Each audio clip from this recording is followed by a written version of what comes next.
BRC.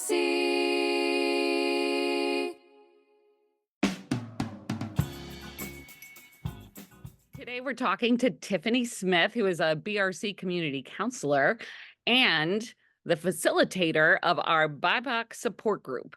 And first of all, before we start, Tiffany, what inspired you to take our community counselor training class?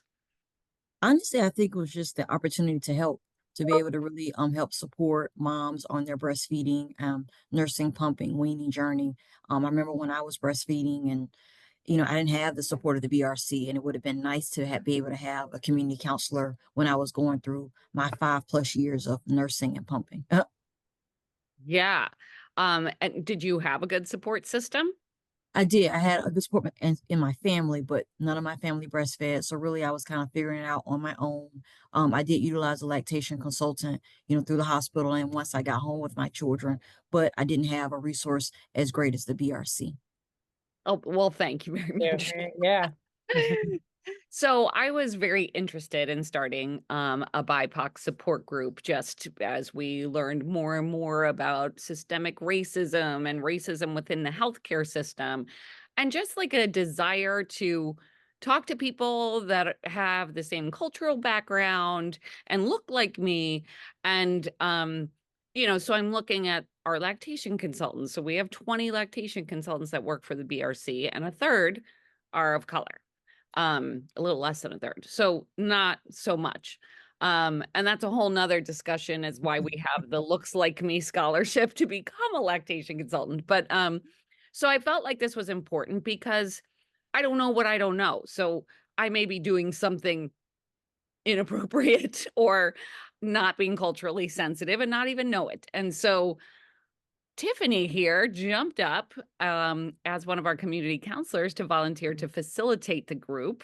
And I just wanted to talk to you about it today. Great. We're so So, thankful for you. yes, we're very thankful.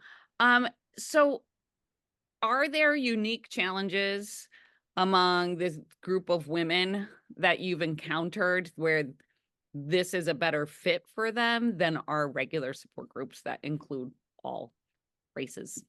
I think it just goes back to the concept when you walk into a room and you're looking around, you often drift to people who look like you. Whether you know them, whether you've seen them, whether you've their family or not, there's an inherent in there where your eyes go, you gravitate towards a person that looks like you.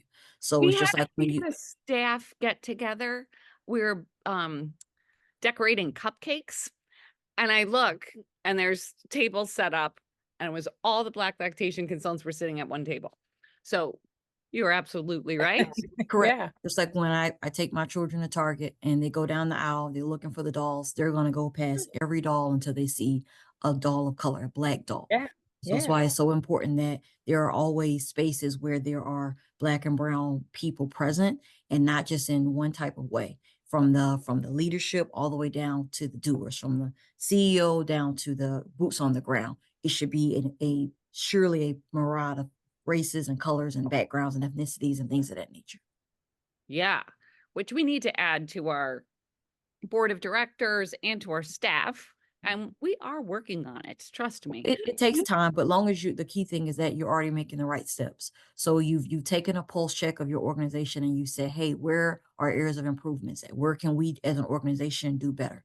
So by creating the Moms of Color working group monthly, that's an opportunity that wasn't there 4 or 5 years ago. And Yeah. you can look back and say, hey, now we have on average 6 to 8 moms on a call talking about challenges that they're having day to day. And sometimes it's not even about challenges. We often just start by celebrating wins.